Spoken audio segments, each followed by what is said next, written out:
"Can you stay here tonight?" The ranch had a way of waking before the sun, long before the horses stirred or the wind rolled across the dry grass. He was already up, boots laced, flashlight clipped to his belt, making his first round along the perimeter fence. His name didn't matter as much as the role he carried. A single black father, a security guard trusted to keep the place safe through the long nights when everyone else slept.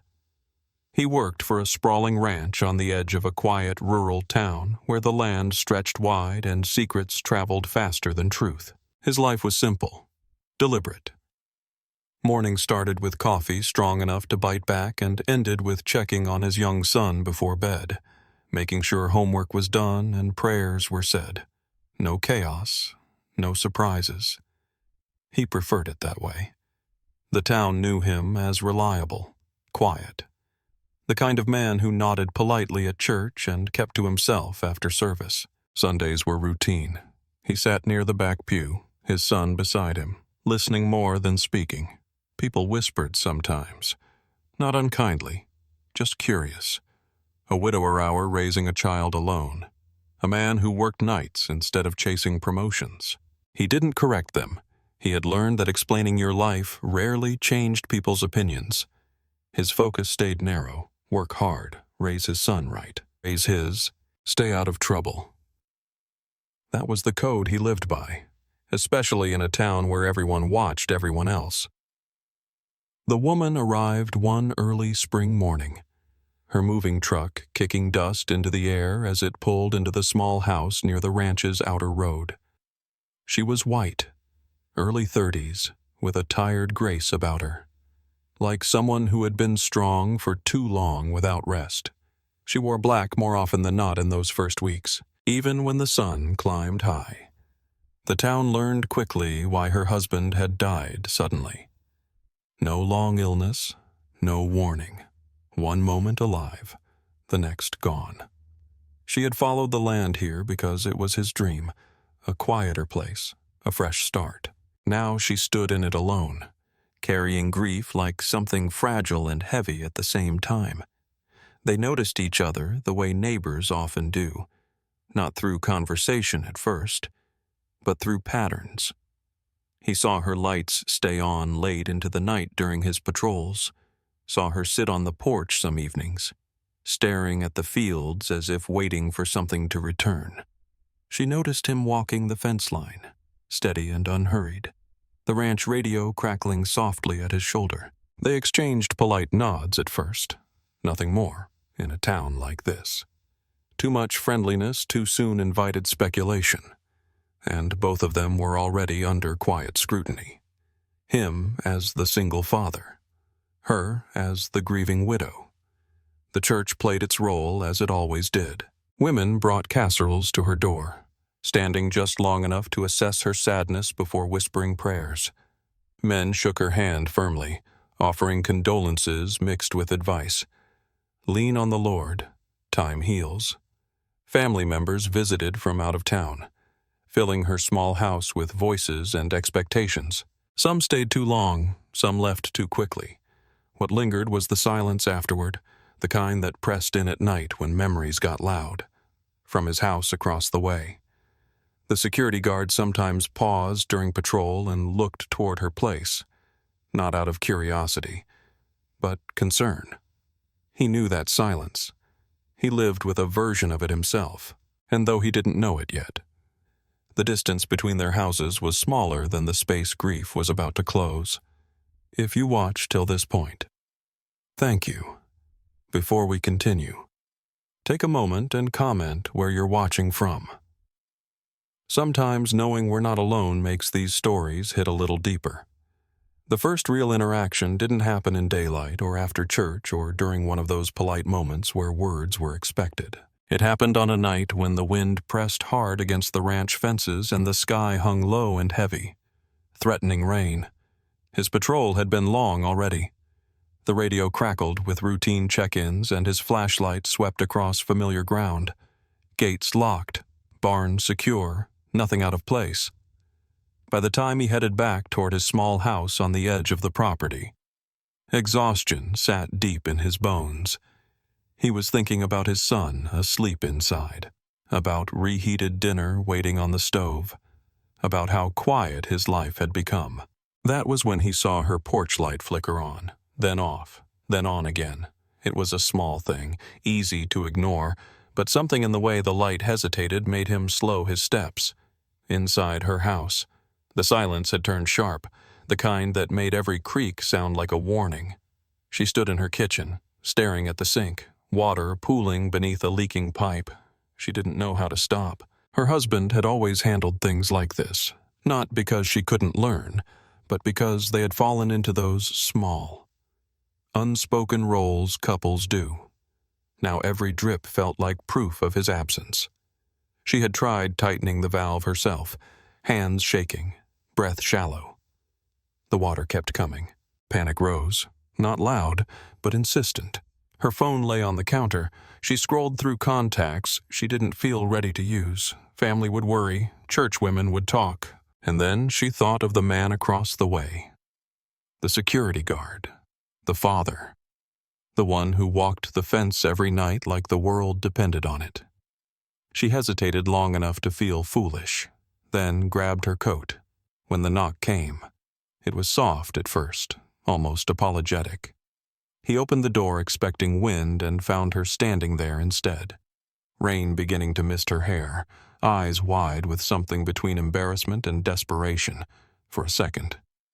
Neither of them spoke. In towns like this, appearances mattered. A white widow at night, a black man opening his door alone. Both of them understood the weight of the moment instantly. "I'm sorry," she said finally, voice tight. "I wouldn't bother you this late, but my sink won't stop leaking." I didn't know who else to ask. He saw the tremor in her hands, the way she kept glancing over her shoulder as if the darkness itself was listening. He stepped aside without hesitation.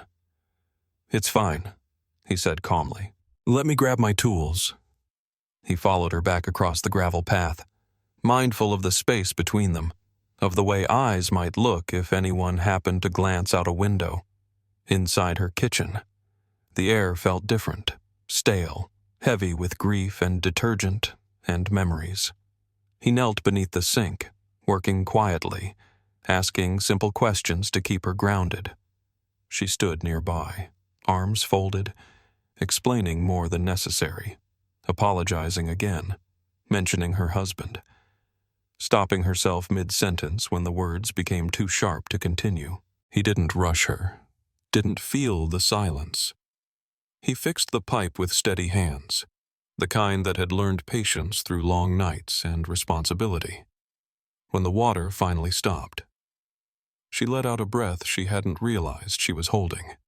She insisted on offering something, tea, coffee, anything, but he declined gently, glancing at the clock. His son would be stirring soon, still, before he left. She spoke again, quieter this time. "Thank you," she said. "I didn't realize how hard it would be, not having someone to call." He met her eyes then, not long enough to invite misunderstanding, but long enough to let her feel seen. "You don't have to carry everything alone," he said. The words surprised them both. Outside, the rain finally began to fall in earnest, tapping against the roof like punctuation, and as he walked back to his house, he felt it. That subtle shift, the sense that something small and human had begun. Not romance. Not yet. Just the breaking of silence. The days after that night slipped into a cautious rhythm, one shaped by restraint rather than familiarity. They did not suddenly become close, nor did they pretend the knock on his door had not happened. Instead, something quieter took root and awareness. He noticed when her curtains stayed drawn until midday. She noticed when his patrols ran later than usual, his silhouette passing beneath the ranch lights long after the town had gone still. When they crossed paths, their conversations remained brief, polite, almost careful. A nod by the mailbox, A soft good morning at the edge of the gravel road, in a town where stories traveled faster than facts. Both of them understood the importance of moving slowly, yet beneath that restraint, something had shifted. The silence between them no longer felt empty. It felt watched. Her grief deepened in waves, unpredictable and unforgiving. Some mornings she woke convinced she could manage, moving through her house with purpose, answering messages from church women who checked in daily, attending Sunday service and sitting stiffly through sermons about endurance and God's timing. Other days, the house felt unbearable. The rooms were too large, the corners too quiet, every object reminding her of what had been lost. Her husband's jacket still hung by the door. His boots sat by the wall untouched. Family called often urging her to come stay with them to leave the ranch behind. A woman shouldn't be alone like this. Her sister said people will talk, her aunt warned. Even at church, the looks carried meaning, sympathy layered with expectation. She was a widow now, and widows in their eyes had a certain way they were supposed to behave. He felt the pressure too, though it came dressed differently. At church, a few men clapped him on the shoulder a little too hard, asking how he was holding up as a single father, reminding him that children needed structure and strong guidance. One older deacon suggested he volunteer more, be more visible. People respect a man who stays in his lane. The man said with a smile that didn't quite reach his eyes. He understood what that meant. In this town, his role was clear and narrow. Security guard, father, quiet man who didn't attract attention. Being seen too often near a grieving white woman could turn kindness into suspicion. He had lived long enough to know how quickly narratives could form without his permission. It was a week later when the call came. Not a knock this time, but a message sent just after midnight. He had finished his patrol and was sitting at the kitchen table reviewing his son's homework for the morning when his phone buzzed. The message was short, almost hesitant. "I'm sorry to bother you again. I can't sleep. The house feels too quiet." He stared at the screen longer than he meant to. He thought of his son asleep in the next room, of the rules he had built his life around. He thought of the looks at church, of the way kindness could be twisted. But he also thought of the night she stood in his doorway, rain in her hair, holding herself together by will alone. He replied simply, "I'm awake. Do you need me to come over?" The pause before her response felt heavy. Then, "Would you mind just sitting for a bit? I don't want to be alone." He arrived with distance in his posture and intention in his steps. He stayed near the doorway at first, careful not to cross lines that didn't need crossing. They sat at opposite ends of the living room, the only light coming from a small lamp she hadn't turned off since her husband's death. She talked, not in a rush, but in fragments, about the night she lost him, about the sound the house made afterward, about the fear that crept in when the lights went out. He listened the way he had learned to listen years ago, without interruption, without solutions. When her voice cracked, he didn't rush to fix it. When she cried, he let the silence hold them both. Time passed unnoticed until she looked at the clock and whispered, almost ashamed, "I don't think I can face the night alone." The request hovered between them, heavy with implication. He thought of his son again, of what staying might mean, and of what leaving might do. He stayed, not in her bedroom, not close enough to invite misunderstanding. He took the chair by the window, sitting where he could see the porch light glow against the dark. Outside, the ranch lay quiet, the fences standing guard, as they always did. Inside, something fragile settled into place. Her breathing slowed. The house, for the first time in days, felt occupied. When morning came, it brought more than light. It brought consequence. He left before dawn, slipping out unnoticed. But the town had a way of sensing change. And as the church bells rang that Sunday, both of them would feel it. the weight of staying and the cost that was sure to follow. Morning light didn't erase what had happened. It sharpened it. When he stepped back into his house just before sunrise, the air felt heavier than it had the night before. His son was still asleep, sprawled across the bed in the way children do when they feel safe. He stood in the doorway longer than necessary, watching the slow rise and fall of his chest, grounding himself. Nothing improper had happened, nothing reckless, and yet, he knew better than to believe intention would matter more than perception in towns like this. People didn't need proof. They needed only suggestion. By the time he brewed his coffee, his thoughts were already racing ahead to church, to work, to the sideways glances that would come if anyone decided to connect dots that weren't theirs to connect. She woke later, the house bathed in pale morning light, confused for a moment by the unfamiliar calm in her chest. For the first time since her husband's death, the night had passed without panic clawing at her throat. Then memory returned slow and insistent. The chair by the window, his quiet presence, the way he had stayed without asking for anything in return. Gratitude followed quickly, but so did fear. Her phone buzzed with messages she hadn't answered yet. Her sister reminding her to be careful, a churchwoman asking if she would be attending the widow's support meeting that afternoon. A message from her mother that read simply, "People are talking. Protect yourself." She hadn't told anyone about the night. She hadn't needed to. The town seemed to sense things before they were spoken. At work, the ranch felt different to him, too. Not the land. It was the same wide stretch of open field and worn fence posts, but the people.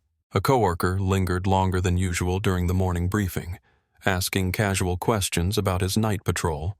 Another joked lightly about keeping an eye on everything, his smile sharp around the edges.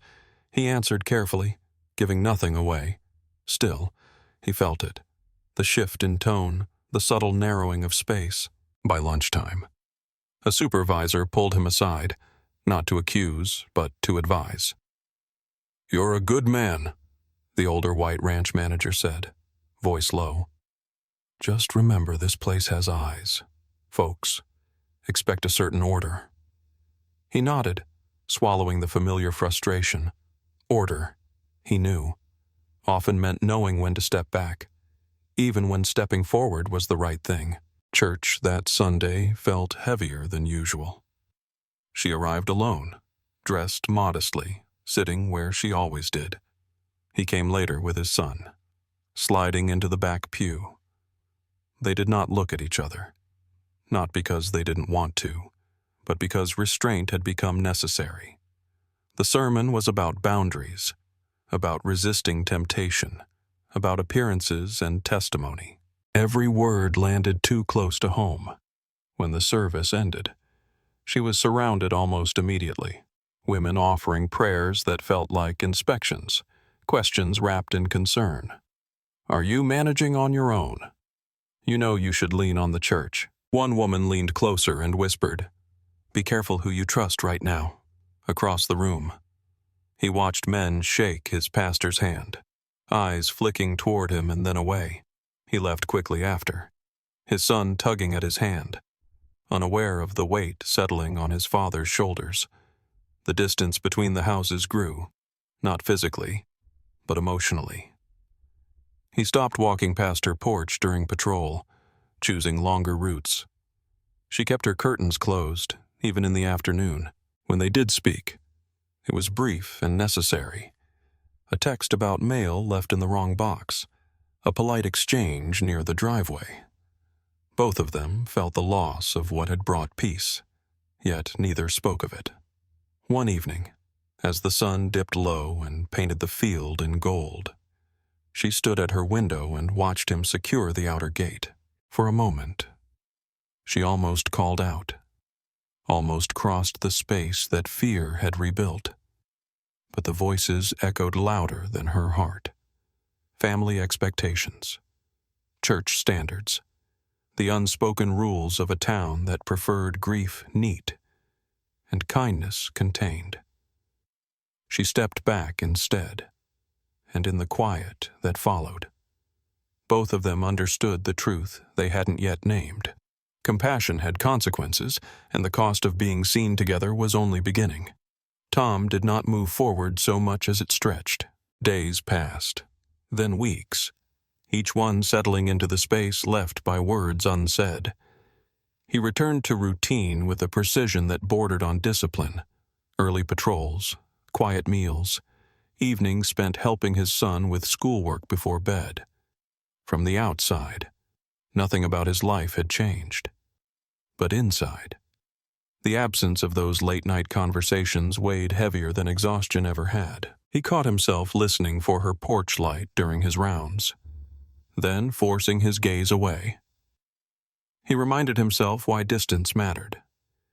He had a child watching his choices, a reputation that had been carefully built and could be undone with a single rumor. Kindness. He was learning. Had boundaries, whether you wanted them or not. For her.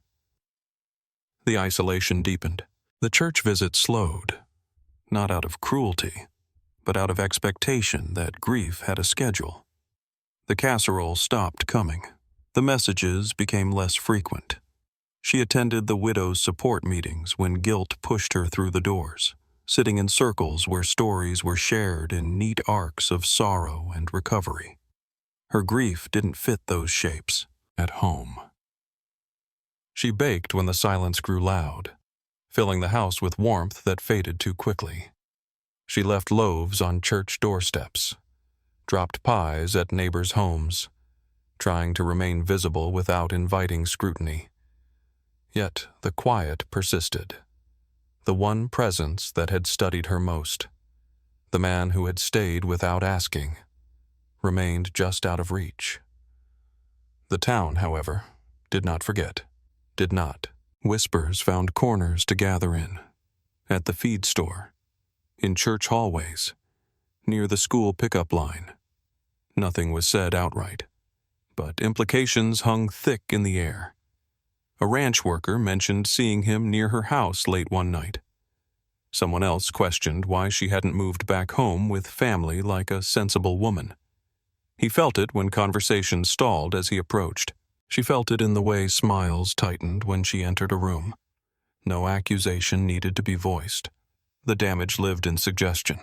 Even her family added weight, calling more often now, pressing harder. You need to think about how this looks. People will assume things. Your husband's memory deserves respect. She wanted to scream that grief didn't erase the need for comfort. Instead, she said nothing.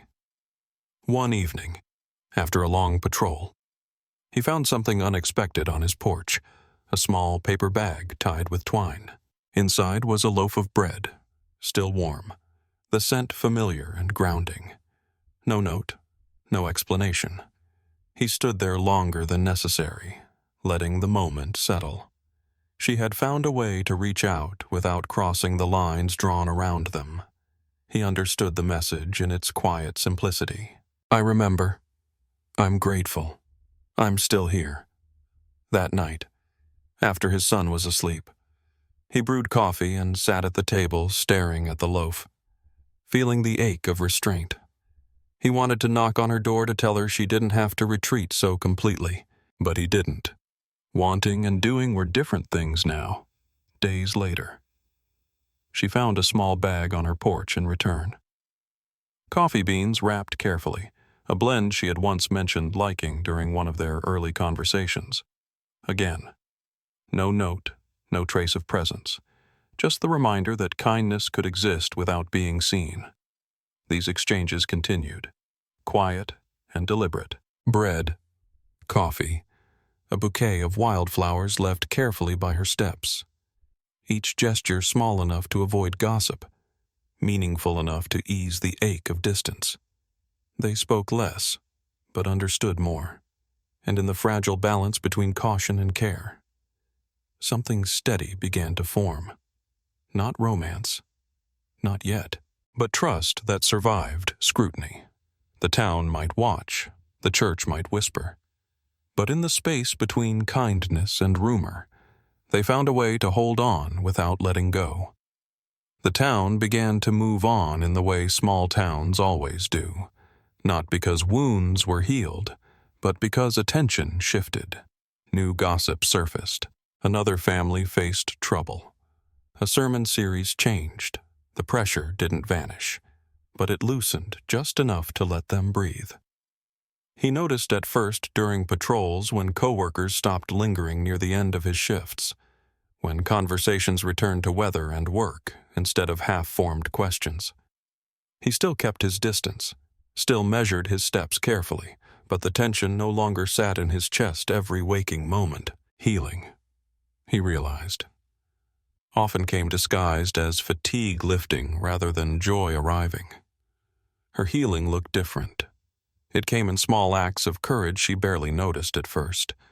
Opening the curtains in the morning, letting sunlight touch the places grief had claimed, sitting on the porch again, even when neighbors passed by. She still dressed simply, still carried her loss visibly, but she no longer shrank beneath it. At church, she sang softly one Sunday, surprising herself when her voice didn't break. The older women noticed, too. Their glances softened, their questions turned gentler. Loss, when allowed to breathe, slowly earned respect. Still, there were moments when the house closed in, when memories grew louder at night. Those were the nights she brewed tea and thought of the man across the field, wondering how he carried so much weight without complaint. Their first real conversation in weeks happened by accident. A loose section of fence along the ranch line had given way during a storm, and she found him there one late afternoon, tightening wire with practiced hands. She stopped at a careful distance, unsure if she was crossing an unspoken line simply by standing there. He looked up, surprised, then smiled. Not wide, not careless, but warm. "Fence gave up," he said lightly. She nodded, gesturing toward the leaning post. "My husband always said, 'Fences tell you when they're tired,'" she replied before she could stop herself. The words hung there, fragile. He didn't rush past them. He nodded once. "Some things hold longer than we expect," he said. And just like that, the wall between them thinned. They talked while he worked, keeping their voices low, the conversation grounded in ordinary things. The weather, her garden, his son's school project. There was comfort in the normally in speaking without explaining or defending.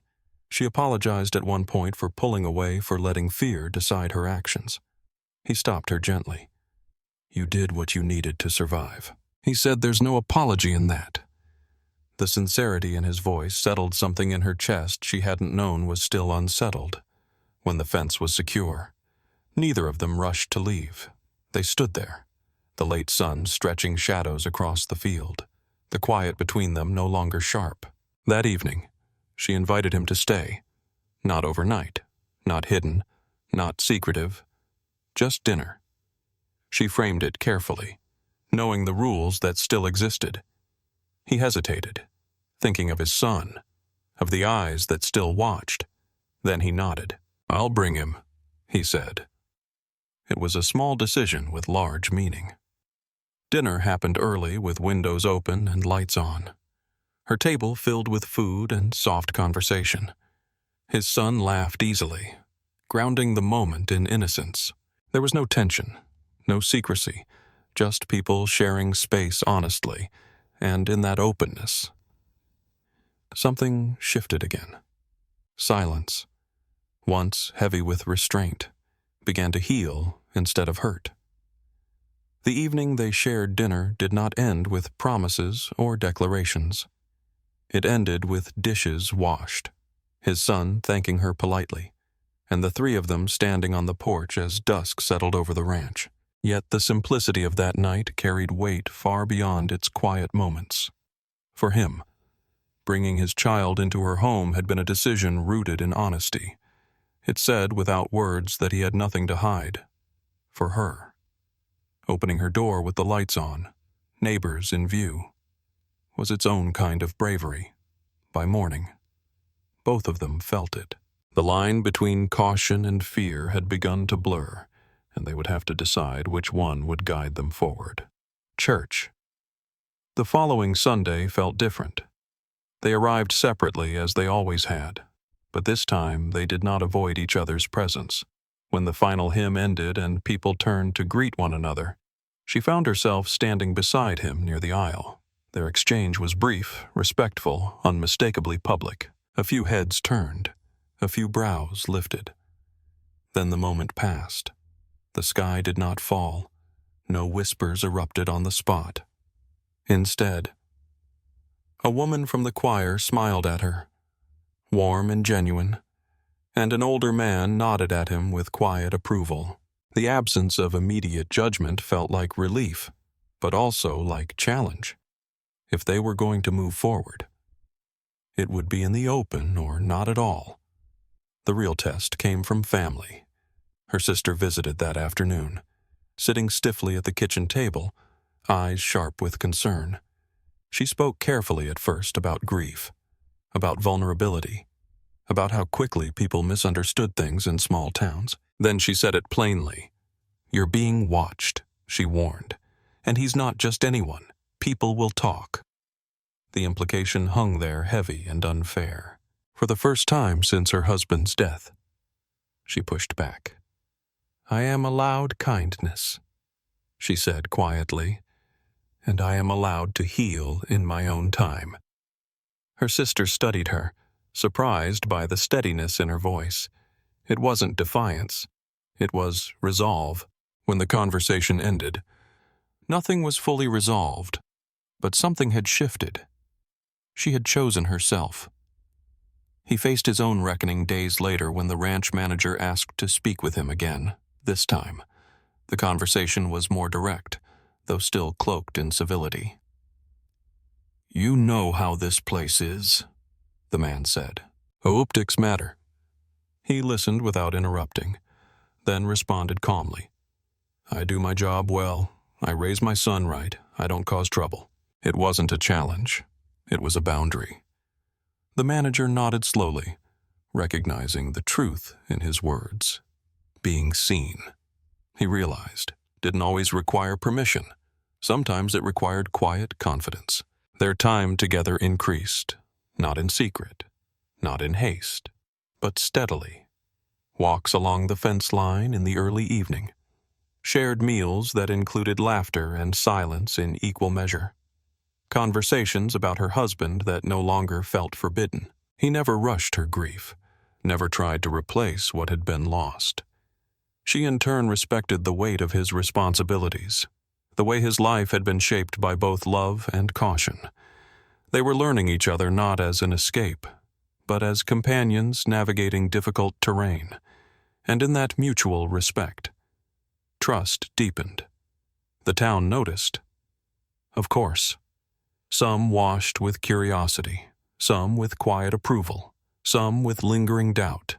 But what mattered most was what changed within them. Fear loosened its grip. Shame faded. In its place grew something steadier. Courage. Not the loud kind, not the kind that demanded attention, the kind that showed up consistently in daylight and truth. By choosing to be seen, they were choosing more than each other. They were choosing a life where kindness didn't have to hide, and where healing could finally step into the open. By the time autumn settled fully over the ranch, healing had begun to show itself in ways neither of them had planned for. It wasn't loud or celebratory.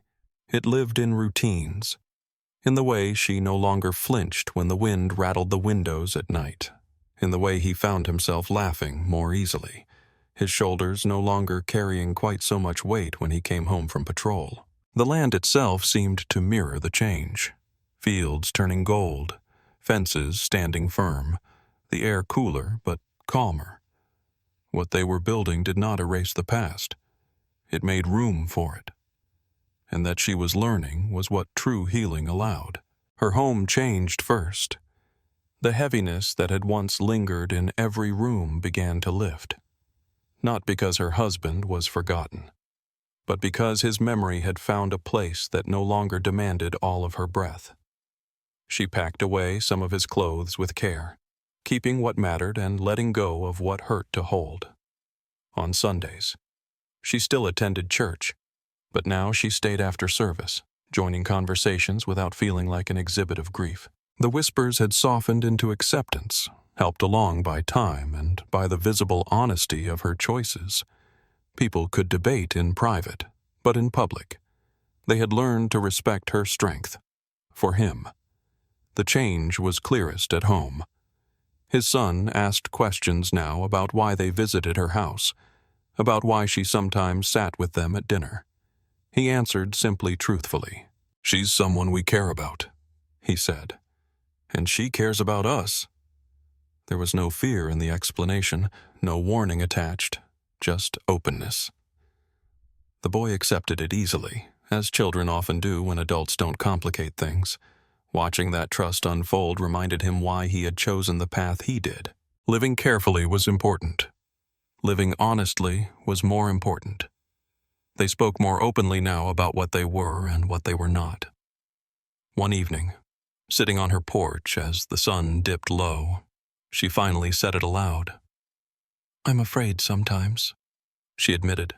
"Not of you, of what it means to move forward." He nodded, understanding more than she could know. "Moving forward doesn't mean leaving anything behind," he replied. "It just means you don't walk alone." The words settled between them like a promise, not of certainty, but of patience. They were not rushing toward labels or futures shaped by expectation. They were letting connection grow at the pace healing demanded. When winter hinted at its arrival, the town gathered for a small church event. Nothing elaborate, just lights strung in the hall and food laid out on long tables. They arrived together this time, not making an announcement, not hiding either. His son ran ahead to join other children. She stood beside him, steady and unashamed. A few people watched. A few smiled. Most simply carried on. And in that ordinariness, she felt something she hadn't felt since before the loss. Belonging without performance. Healing, she realized, didn't ask her to forget who she had been. It asked her to trust who she was becoming. Winter arrived gently, as if the land itself understood the need for care. The first snow came overnight, thin and soft, settling over the ranch fences and rooftops without disruption. He woke early as always, but this time there was a calm waiting for him that hadn't been there before. His son pressed his face to the window, excited by the white fields, and he found himself smiling without effort, across the way. Her porch light glowed faintly in the early morning, steady and warm. It was a small thing, but it mattered. Life had not returned to what it once was. It had become something new, something quieter. And in that quiet, there was peace. She spent that morning baking, the scent of bread and cinnamon filling the house. It no longer felt like she was baking to fight silence, but to welcome presence. When she stepped outside later, bundled against the cold, she paused to take in the view. The ranch, the snow, the familiar path between their homes. Grief still lived within her, but it no longer ruled her. It had softened, reshaped itself into memory rather than pain. She knew now that loving again did not erase the love she had lost. It honored it by proving her heart was still capable of warmth.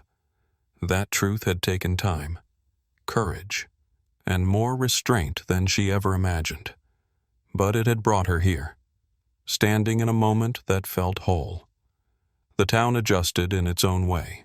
People grew accustomed to seeing them together, sometimes walking with his son, sometimes sitting side by side at church events, sometimes simply existing within the same spaces without explanation.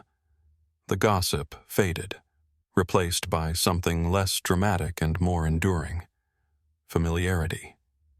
Even her family softened, seeing the steadiness in her eyes, the return of laughter to her voice. They might not have understood everything, but they no longer questioned her strength. His world changed, too. At the ranch, trust replaced caution. At home, his son spoke freely about the future, about plans and ideas that included her naturally. The life he had built carefully, brick by brick, had made room without collapsing. One evening, as the year edged toward its end, they stood together, watching the sun dip behind the fields, the sky painted in pale winter colors. There was no rush in the moment, no need to define what came next.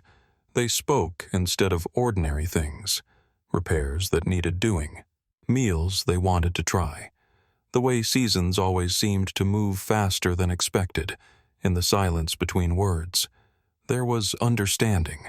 They had walked through grief, pressure, judgment, and fear without letting any of it harden them. What remained was trust earned, tested, and quietly strong. And so the story did not end with grand declarations or perfect certainty. It ended with something better. Two people who had learned that healing does not demand forgetting and love does not require haste.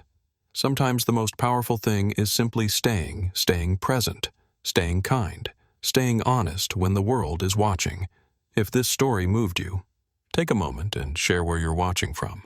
And remember this, peace isn't about erasing the past. It's about carrying it gently into what comes next.